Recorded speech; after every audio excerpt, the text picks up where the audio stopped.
After my last film about Lady Wimborne's private road, two things happened that I didn't expect. One, nobody complained about me swearing when I crashed my bike into a bramble bush. I was going to bleep it out but left it in. And two, I got a lot of positive comments, so thank you all for that. Tell a lie, a chap called Roger Bethel posted some lovely comments and came up with the term bikecumentary, which I rather like. So many thanks, Roger, and this bikecumentary is in your honour. People also suggested new routes to ride and stories to tell. One of the suggestions was Longfleet Drive, which I touched on last time. Looking at old Ordnance Survey maps has always fascinated me. I was looking at the 1900 map of Poole and noticed that an area next to the Civic Centre was called Brown Bottom. So that was that. Decision made. It would be rude not to include Brown Bottom. What I'm going to do with this film is to use the 1900 Ordnance Survey map to follow the road from the Civic Centre to the 1900 town boundary, then Longfleet Drive to Canford Magna. I'm going to compare what was along the route in 1900 with what's there today, starting at Brown Bottom, which I'm never going to say without laughing. This trip splits into two halves, and the first part takes us from the Civic Centre past the Shire and New Inn to the point where Darby's Lane was cut in two by the dual carriageway. Okay, so back in 1900 when the map we're using was made, Civic Centre to the right didn't exist. The old town hall used to be the Guildhall, which I think is a much nicer building. But there is a reason I'm going around this awful one-way system. And the reason we're going around this gyratory is this. Where number one walk is, that's Brown Bottom Corner.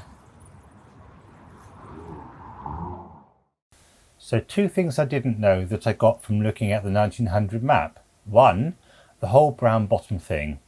I've absolutely no idea of why or how it's called that, so if anyone knows, please tell me. And two, Poole had a tramway system.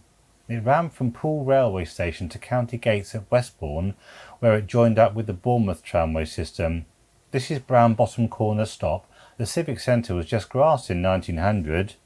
There was another line from Westbourne straight along Ashley Road and down North Road to the Brown Bottom stop, and the depot was on Ashley Road where Waitrose is now. So this is a bit of a steep hill. You'll have to excuse the wheezing of an old man riding up it. None of the houses on the left and the right existed. We know this stretch is Fernside Road, but in 1900, yep, you guessed it, it was called Brown Bottom Road. Fernside Avenue on my right didn't exist. Churchfield Road on my left, that was actually called Lovers Walk.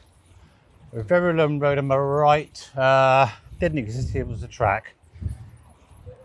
Now, to my left were the filter beds and storage tanks of the Poole and District Water Company. Shire of Perthshire, as far as I can tell, has been called the Shire of Perthshire forever. Okay, so this section takes us between the Shire and the New Inn. All of the houses around us didn't exist in 1900. The nearest houses were on the left, and that was Garland Road. St Mary's Road coming up, that was called Limekiln Lane. Hunt Road on the right, that was not actually marked, but where the St Mary's Primary School is today is a sandpit. Fernside Road itself wasn't called Brown Bottom Lane or Brown Bottom Road or anything to do with Brown Bottoms. It was called Breakheart Lane. The only building on my left was a place called Denby Lodge. In our front garden there's a bit of steel and concrete that used to be their boundary fence, and it's got a lovely crop of bindweed growing on it. Jolliffe Road we're coming up to was called Leicester Road. And a quick pit stop to talk about Pound Lane. So this is Pound Lane. On this spot, stray cattle from the surrounding farms were impounded. On the 1900 map it doesn't have a name, but this old photograph uses a name, and it was literally that, just a lane. Okay, continuing on, it's just a short hop now to the New Inn. And the only houses along here were Hennings Farm, which is on the right, the white building, and there were 3 Lady Wimborne cottages. That was it. The new inn was there, and that's been called the new inn for, well, forever really. But it's not exactly new though, is it? A bit like the New Forest. Darby's Lane is still called Darby's Lane and follows the same path as it did in 1900. The houses all around me have grown up since then. To my left there was nothing but farmland between me and Holes Bay, and to my right just Pope's Farm and a few houses at Oakdale Road. This section takes us to the part where Darby's Lane's been split into two by the dual carriageway. Right, so we start this stretch of the journey from a lovely dual carriageway. Okay, so we've just passed the Reliance scrap metal on the left and the dump also on the left, and this is the end of Darby's Lane North. Now we're just approaching a small cottage with some significance. It's nice to see they've kept the name Longfleet Lodge. Okay, the significance of this is that in 1900 it was right on the border between Poole and the Canford Estate, and as you see it's in the traditional Lady Wimborne style. The next bit is a short hop to Canford Heath Road, but there's nothing left of the original route. As you can see from this rather convenient graphic, the Nuffield Estate's built right on top of it, so we have to skirt around the edge. So now's a good time to elaborate on Longfleet Lodge. Poole was part of the Canford Estate until 1248, when the Lord of the Manor signed the Longfleet Charter. The charter granted some freedoms from the feudal rule of the manor. He didn't do it out of the goodness of his heart. He sold freedom to the burgesses of Poole to raise cash for his trips to the Crusades. 2 years later, in 1280, on his second crusade, he managed to get himself killed in Egypt. So that in front of us is Canford Heath Road. Okay, so come out the underpass and you come on to a feature I didn't know existed until I start riding. This road is red brick. I guess it was put there by the developers in the 70s when they were building Tollerford Road on the left and Cullerford Crescent on the right. But it goes for about a mile from Canford Heath Road to the edge of the houses. Unfortunately, it's uphill most of the way. Very pleasant on a day like this though. End of the red brick road. Now that's also the end of Canford Heath housing. We're at a bit of open clearing where several paths meet. First off, I thought this was Longfleet Lodge, but I was talking crap. So from this rough bit of ground, what we've got is several routes. That's the red brick road down to Longfleet Lodge we've just come up. That one goes to another part of the heath. That one there, that takes you up to Magna Road, and we're going up there in a second. And that one there takes you over to the crematorium in Broadston. This section takes us from the end of the houses of Canford Heath to the church at Canford Magna. From this point there's multiple ways across the heath, but we're going to try and stick as close as we can to Longfleet Drive. So it's this way. Hello doggy. Dogs seem to like me for some reason. Cheers.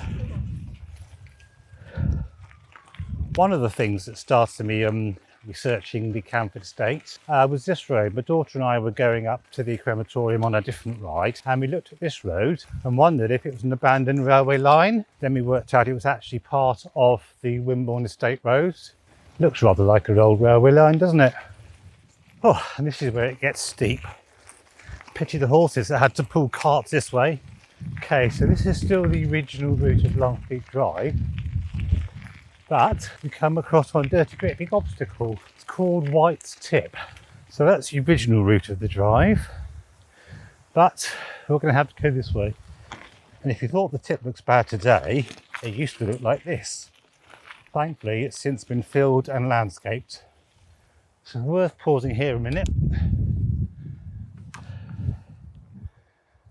So Poole is that direction. Doing a slow pan round.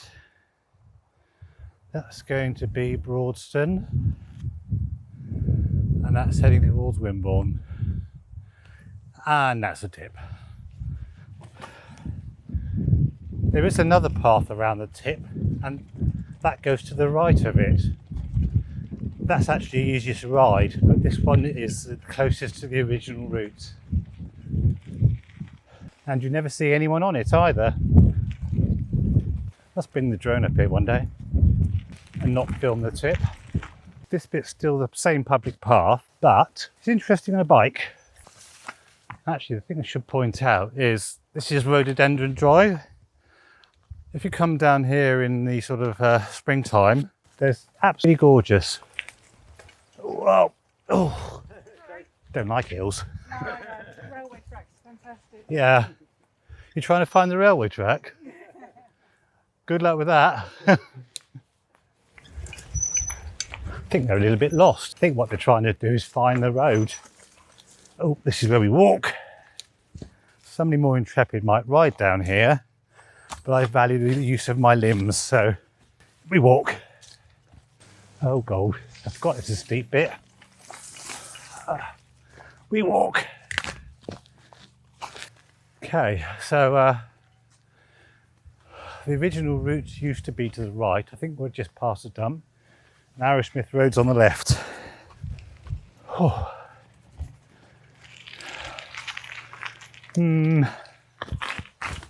Steep bit. Yeah, no, I know I'm a wuss. Hopefully, shouldn't need to get off it now. So we're definitely back on Longfleet Drive now. So for anyone that saw the last film, this point is where the paths diverge. To the right, that's the one which goes up to Bournemouth on the road that they built. And the left is the path to, it looks like they've cut this down a bit. Yeah, somebody's been cutting this down. I think it was more fun when there were brambles. I think they've even cut this bit down. Well, we got to see it when it was a forest. Oh, stupid bike. Yeah, just does it, it's old like me. Cheers. Okay, here we go. So we're on familiar territory now.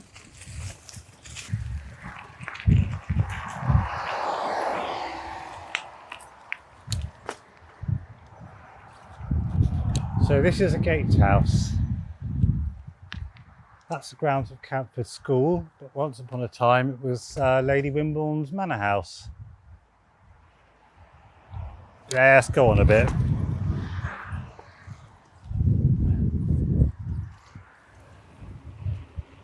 And once again we've got the village of Canford Magna. Lovely old thatched cottages again. Last time we stopped by, this one was for sale for 465,000. I notice it's now sale agreed. Okay, so we're going to end this film with an apology. In the last film, I said that this church dated back to the 16th century. Now the rector's written into me saying, in fact, it goes back to Saxon times and before. So I'm happy to correct that. I think my next trip is going to be the Castleman Trailway. Now, if anyone's got any ideas, I'm happy for suggestions.